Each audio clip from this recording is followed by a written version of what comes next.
Hello world, Patricia O'Connor and Frida Reva Darcy, my partner in crime here. And here I am. Today is an interesting day. It's a little overcast in the Bay Area. It's almost 60, kind of hanging out in the 50s.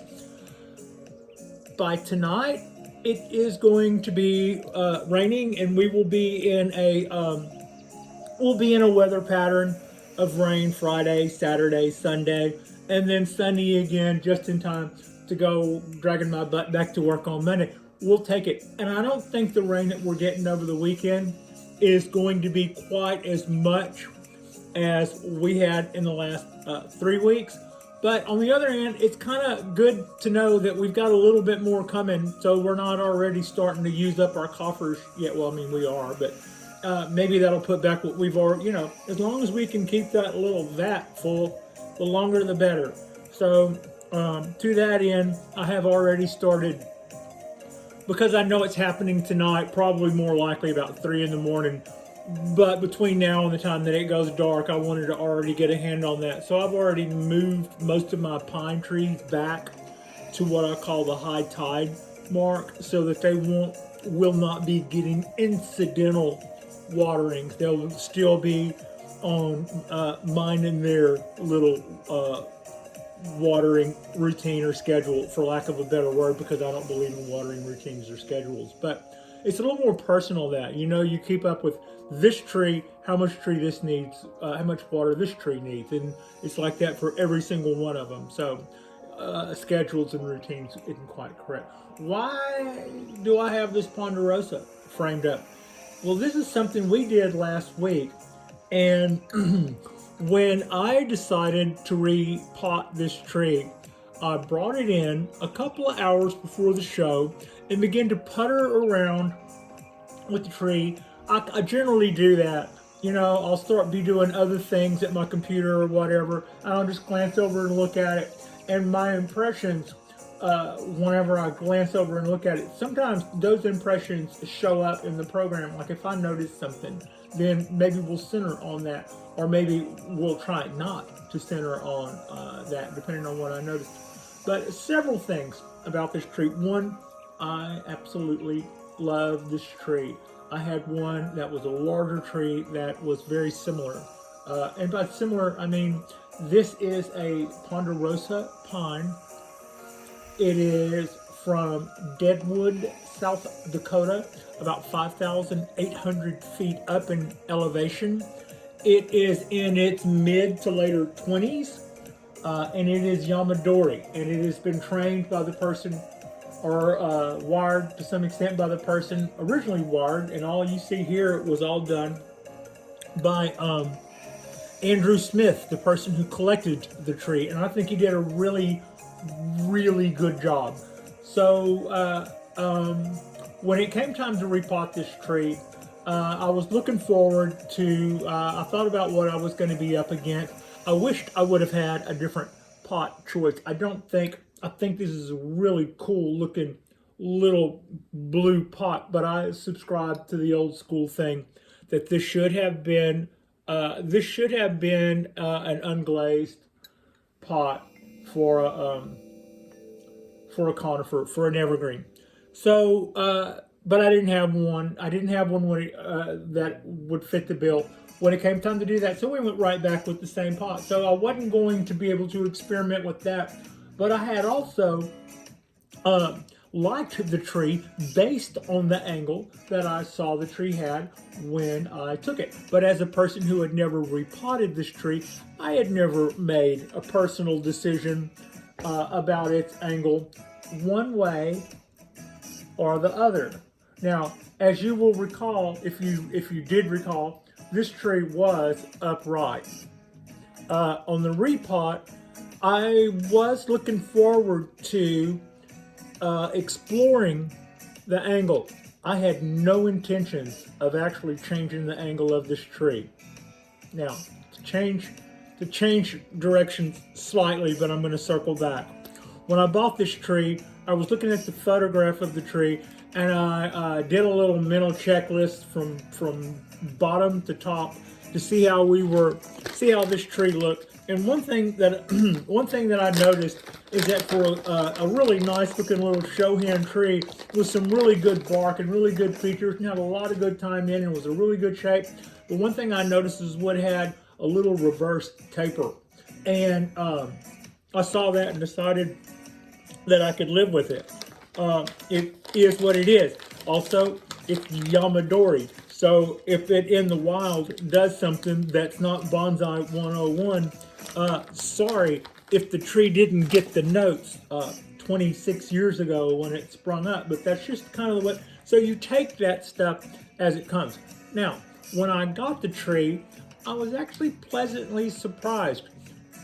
Did it not have reverse taper? No, it does. But the reverse taper is where the tree gets flat. It gets, get my hand out of the way. It gets flat right here. And what you were seeing was, if you look at the tree head on, it's actually wider where I thought it had reverse taper.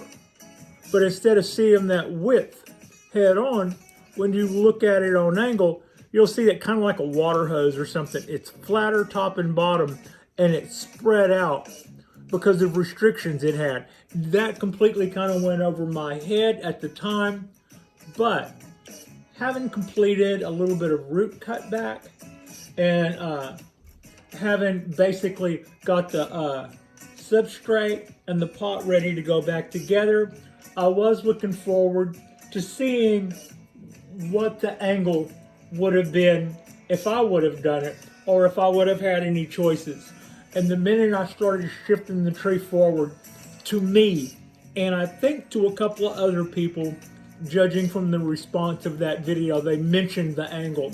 And several people have mentioned seeing this tree in other videos since then and have commented on the angle. I think we knocked one out of the ballpark with that angle. And what I kind of mean by that was this area. Let me just use a pointer, Professor O'Connor.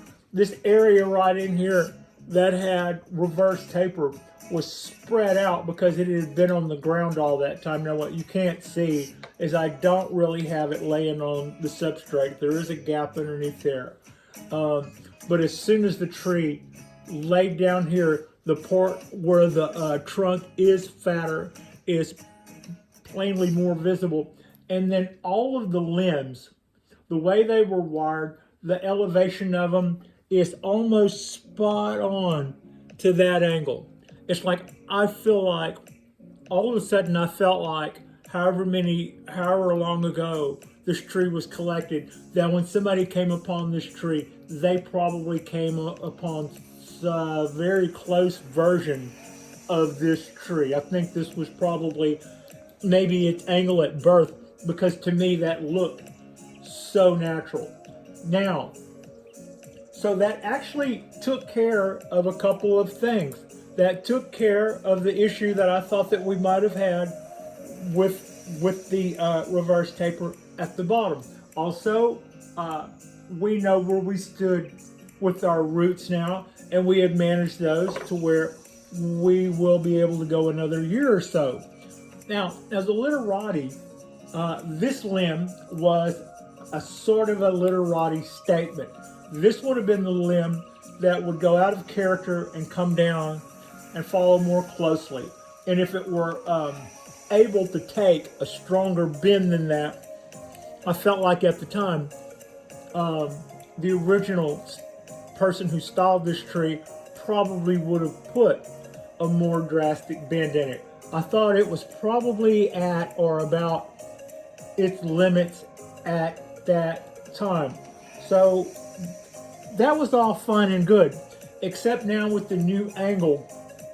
And there's two things. One, we've already addressed the fact that I'm not totally crazy about this choice of pot. Love the pot. Don't think it goes with the pine. That's kind of how I would say that.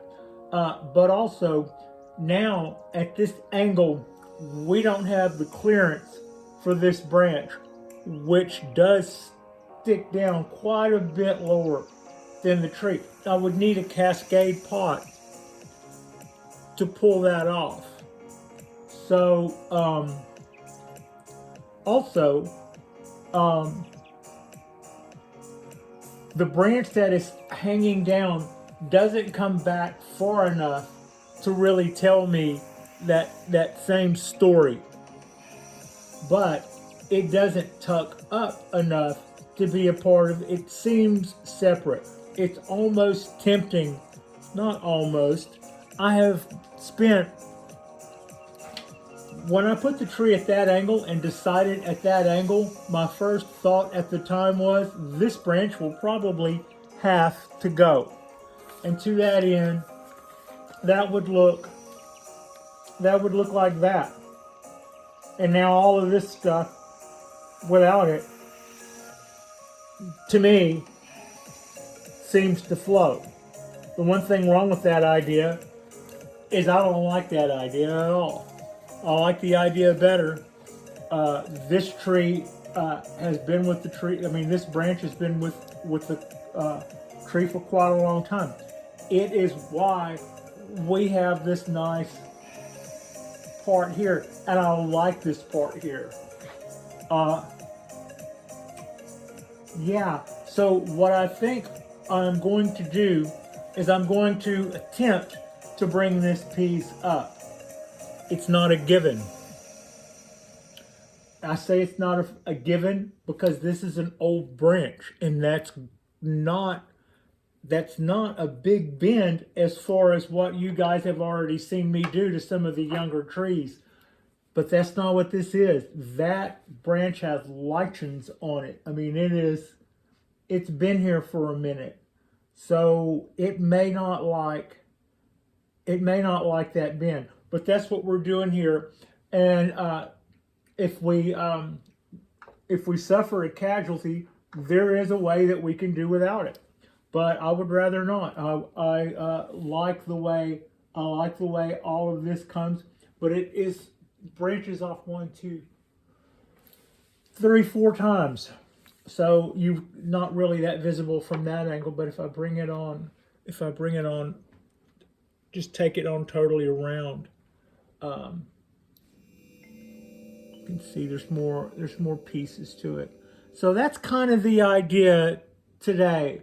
I am going to make the bold move of trying to pull this limb up closer to here, not touching here, but bring it up closer to here, bring these guys out closer to here and tuck them up. And we will either do that. Now, when I've done that, it's not going to increase the clearance of it probably will give us a little bit more clearance, but the foliage, this bottom foliage is still going to drop below. It's still going to drop below the feet line. I don't think I can take that up enough to keep that from happening. So that'll be something that I will have to contend with until this time next year when I get a chance to do a repot. I don't think if you put the perfect pot in my hand right at this moment, having this just been like 2 weeks ago, I don't think I would repot it right now. I think that would be that would probably come add a little bit of the energy of the tree, and it's not worth it. It's just not worth taking that chance over. So that's going to be what we're going to do. We're going to try to change the position of this limb, this bottom branch. We're going to try to bring it up to here, and first thing I'm going to do is I'm going to bring the table closer in. There we go. Now, recenter the show. There we go. All right. Good luck. Good luck, little tree. So, we'll probably need to start in here. This is where the branch is crossing the wire. I don't want to grab the branch anywhere where it is not being supported by the wire, because that will encourage a snap like nobody's business. That did some of it. I took part of the bend out of it right there. That got part of it. Now I'm going to move up. I'm trying to do that. I'm bending it and then watching it settle back. Also, I'm getting the foliage a little tangled up. We can live with that. We can, you know, I can fix that. That I can do. And this guy. All right. Although,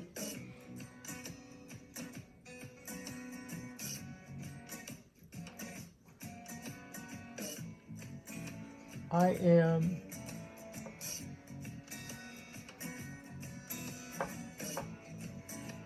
checking to see how easy this would be to tip.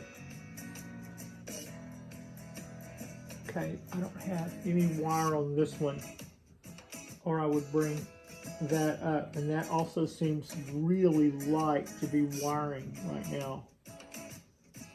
Although I did get my copper wire as promised. Okay, I think I can take this out some and then take this up a little more, she says. Also, I don't know if I can show you, but there is an example of a good example, a nice looking example of a hook. Where is it, Patricia? Right there. This is the main wire, and as it comes in, this is a smaller gauge wire that got folded in half around here and picks up off this wire, using it like a branch, and then follows right on out. I hear the Southeast Texas in me whenever I say the word branch. Sorry. Yeah. Cringe-worthy conversation. So yeah, everybody's going to need a little bit of adjustment. And what have we done? Are we getting there? I think we're kind of getting there. Also, I may have been wrong about that. No, we're still a long way from clearance here. But this needs to come up a little more here.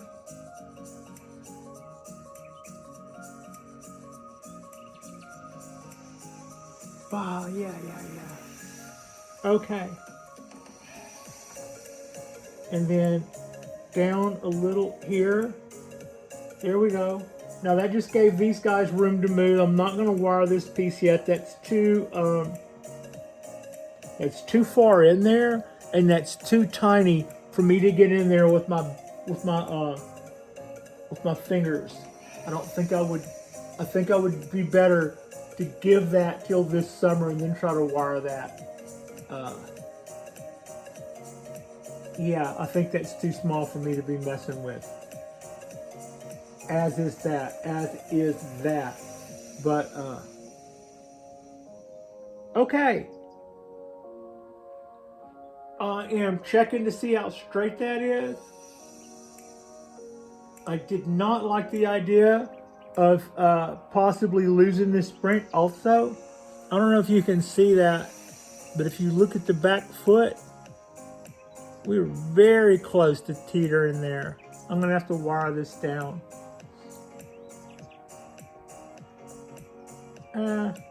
But yeah. So yeah, that was what we wanted to do to this tree, and I did it. And I'm pretty happy with that. That doesn't seem like a whole lot, but frankly, I was a little nervous to perform that particular little stunt. I'm like, this has a hook in it. I want to take the hook out and then pull this farther up though. But take the hook out. Alright, that looks to flow a little bit more. It needs to come this way. So, alright. Every 30 or 45 minutes for the rest of the day, I'll probably look over this and give the tiny pieces with a piece of wire on them that I can actually manipulate a little. You know, you just look over something and go, oh, I should probably do this. And it's something that you would have done an hour earlier had you seen it, but you didn't, kind of a thing. That's sort of the way I operate too. Alright, we're going to call this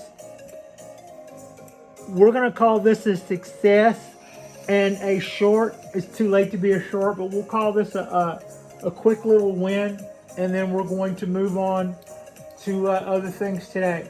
Thank you so much for watching. Like and subscribe if you guys have not already. This is a 26-year-old literati Yamadori Ponderosa Pine from Deadwood, South Dakota, and it is one of my pride and joy trees. I love this little tree, and it certainly does check an awful lot of boxes.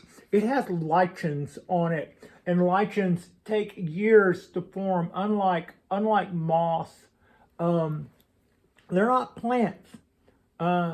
They're separate. They're probably closer to animals than plants, is what I've heard one person say, which seems kind of staggering. But anyway, they do live off of bark, so there is something to be said for that, but they're kind of a dry thing. I've got some lichens here, some lichens here. The branch that I was concerned about had lichens on it, and we have some up in here. And no, I have no plans to let those go anywhere. Just do a little quick rotate of our guy, and yeah, we got more lichens here and more lichens here and a good little patch here. And I like those. That's not something that I would ever take off. Now, I would take off moss. If I had green, soft, fuzzy, cute moss growing in those places, I would be taking that out. All right. Thank you so much for watching.